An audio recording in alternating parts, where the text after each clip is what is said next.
It's time for Martin Stjernman. And how do I do this, Martin? Should I take a pen? Yep. Martin and me, we have a lot of talk. We talk a lot with each other, for better, for worse. And so I'm very pleased that you accepted the invitation to talk here, Martin. And you were speaking at the first base in Lund. Welcome back. Yeah, I did.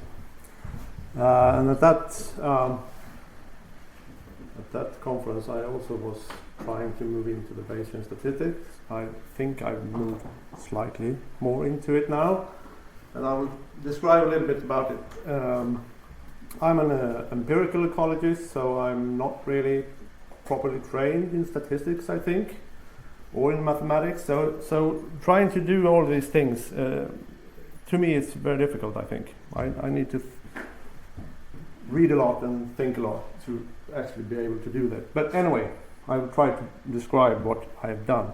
So I'm working at the biodiversity department over here, and we often get asked by the Swedish Board of Agriculture, what will happen to farmland birds if we change agricultural land use?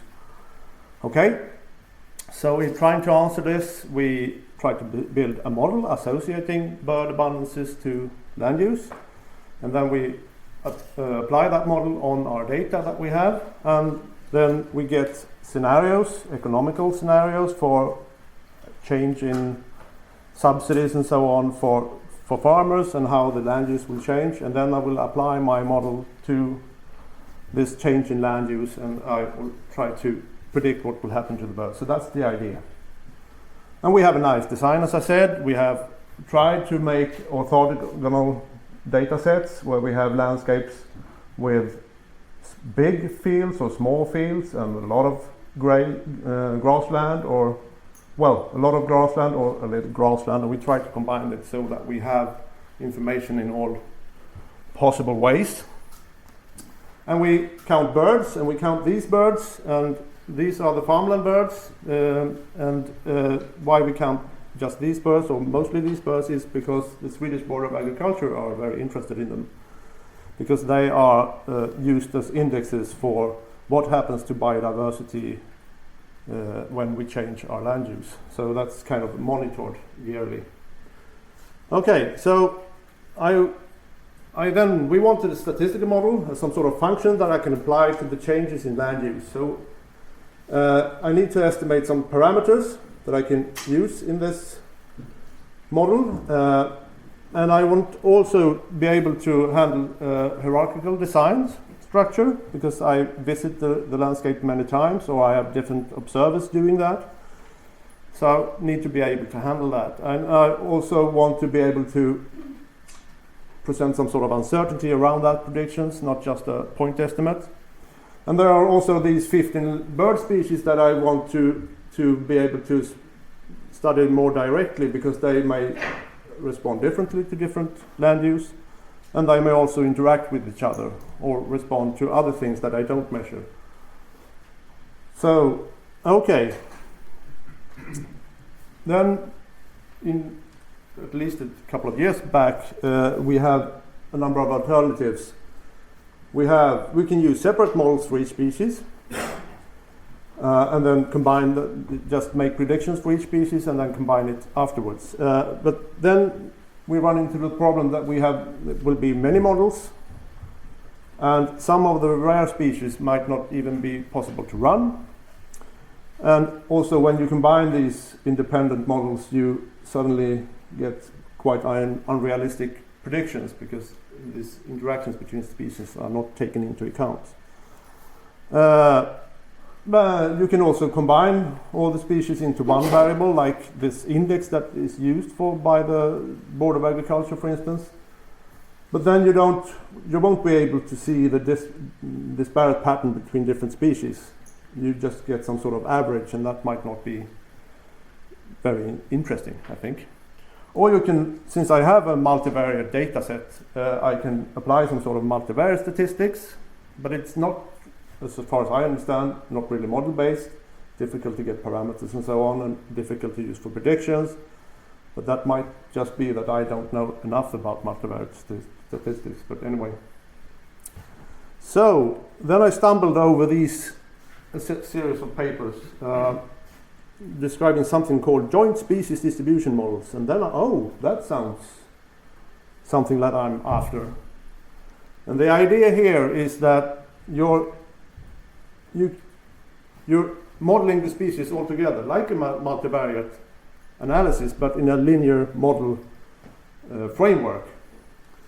So they promise all kinds of nice things. You can model all the species simultaneously in one model. You can get species-specific parameters. You can model the covariance between the species explicitly. And the rare species or all species will borrow information from each other, so that you can actually run also rarer species. It's model-based. You can apply hierarchical structures. You can handle non-normality. You can do whatever you want. And this is in a Bayesian approach then. So uncertainty is a natural part, and it's very flexible. And the most important thing is that example code is available. So I can just apply this. Great. And will be able to do this kind of correlations, study the covariance between species, because there's a lot of interesting biological information in that as well, I think. Okay, so from one of the papers, here's an example of that model. They modeled the probability of presence of a species J in a site I as a dependent on a latent variable, and it's this latent variable that is actually multivariate, normal in this case then, and it's J dimensional. J is the number of species. So you have a multivariate normal latent variable, and then you have all the species-specific betas combining here. So you have a predictor. You have the language predictors X, and you have these species-specific coefficients or parameters or whatever you want to call them. Okay, great. But now I ran into the first obstacle. They use presence-absence. On almost all of those papers use presence-absence, but I have counts, and I don't want to just discard all the information that actually is present in the counts and just say they are present or not present. I want to use the counts. So, okay, I try to change my model a little bit. I turn it into a log normal multivariate Poisson or something like that. I just say that Y is actually Poisson distribution with a lambda mean, and it's the log of this lambda means that are normally distributed. Multivariate normally distributed. It's okay, it's basically the same. Slight change, so no problem. And I'm told that you should also present your data in a graph, or your model in a graph, especially to an audience like this, because then you understand perhaps what I'm talking about. So I have the data in yellow here, and I have the model parameters that are to be estimated and so on in blue. And I also, since I have several visits to each landscape and I have different observers, I also apply a random structure to handle this hierarchical structure of the data. Okay. Then I ran into obstacle number 2. I need to specify priors, okay? And I think I kind of understand the priors for the betas, but then they start talking about you need the priors for the variance covariance matrix, and it's supposed to be an inverse Wischer. Okay, so I try to understand a little bit more about this inverse Wischer. And what I stumble over then is that, that might not be a good idea to use that. And they present some scary pictures of what the prior looked like. Basically what happens is that the inverse Wischers introduce a dependence between variance and the correlation. The variance is the diagonal of my variance covariance matrix. So if you have strong variances, you will have strong correlations as well.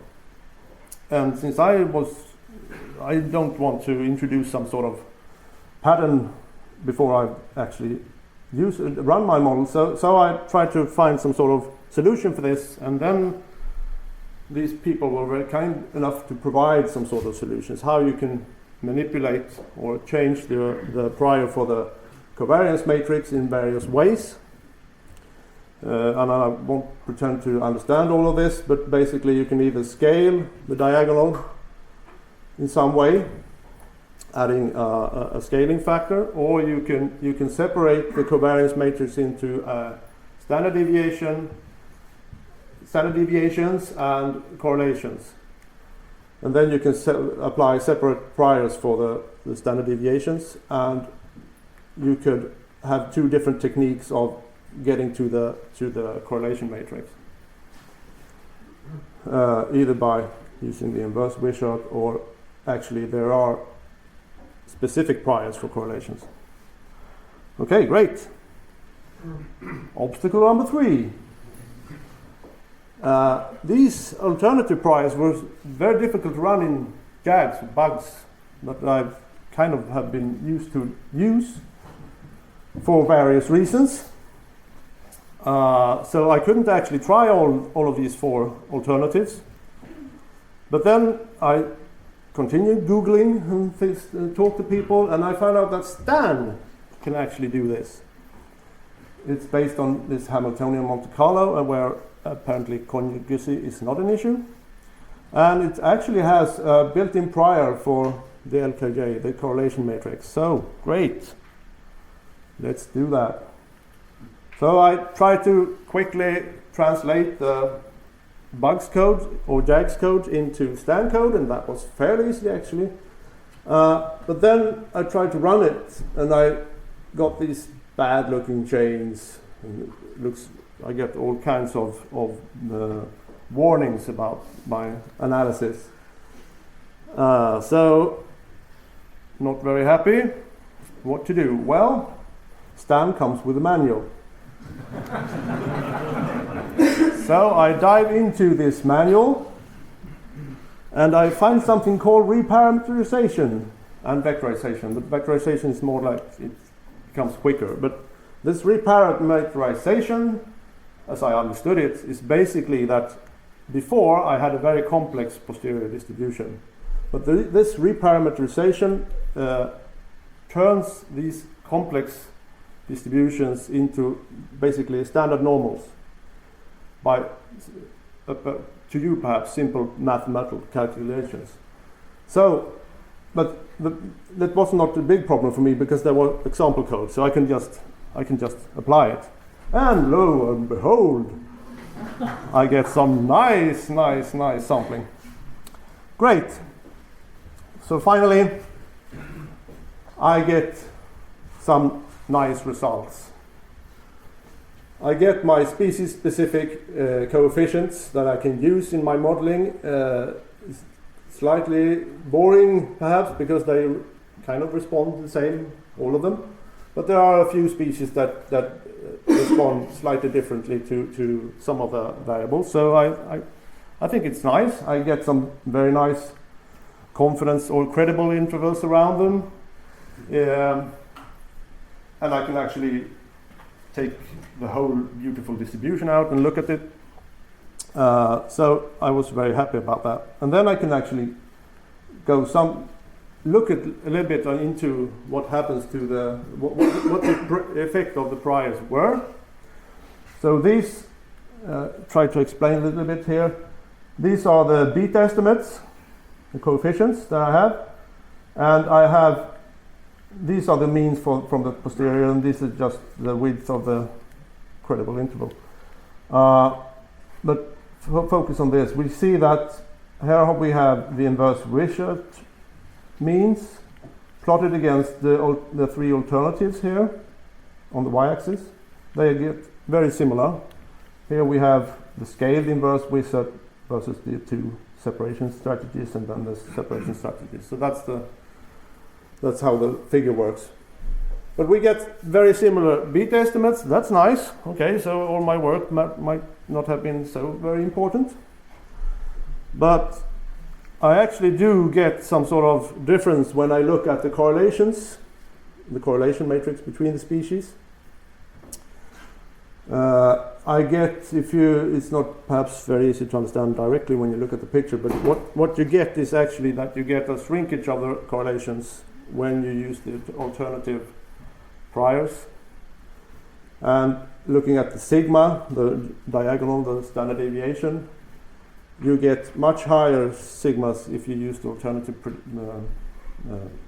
priors, which is what you should expect. And you can, since I have the posterior or samples from the posterior distribution, I can actually plot them. And I can see that these are the correlations for the different species. And if I use the inverse Wishart, I see this scary banana shape in my posteriors, but when I use the alternative, it looks much nicer. So we have sigma here, and we have correlation there. So it sounds great, it looks great. And I can plot these nice correlation plots, and I can see that the pattern. Here I've sorted the species in order of increasing sigma. And you see the correlations are clustered over here with high sigmas. So apparently there are not much, if I are to believe this, is to believe this one at least. In my data, there's not much evidence that there are strong correlations between the species, which is perhaps kind of what you expect, but you want to make a very thorough statistical analysis. Okay, so what did I learn? I learned that the Bayesian approach is very flexible. I can model almost anything. But this flexibility is very demanding. We need to make a lot of active decisions. We need to specify priors. We need to understand what the priors do to the analysis and so on. So it's pretty demanding, at least for me. Was it useful? Well, in my case, I might have got very similar results just running each species separately and combining them, but I wouldn't have known that before I tried this. So I think it's very important to actually try to look at these things. I get a very complex output. I have loads of information now that I need to understand, and lots of things that I can look at, both from a biological perspective, but also I get an enhanced understanding of how the statistics works, or how the distribution works, and things like that. It's very complex output, but when I talk to the Swedish Board of Agriculture, I don't need to explain all of these things. I just need to show them the predictions and the uncertainty around the predictions, and hopefully they can do something about that. And as I said, these analysis brings things to the open. You actually see problems if you have them, and you get a much more thorough understanding of the whole analysis if you use it. As I said, yeah. And there's a lot of help out there. You can either go to Ulrika, or Johan has helped me a lot, or you can just Google things, and you will be surprised how much good information you get from mailing lists and things like that. And people are very, very eager to help, actually. So I have a lot of things left to do with these analysis, but I think I've come quite far, at least for me it seems like quite far, and I will keep on trying doing this. Yeah, well, I think that was it. Yeah.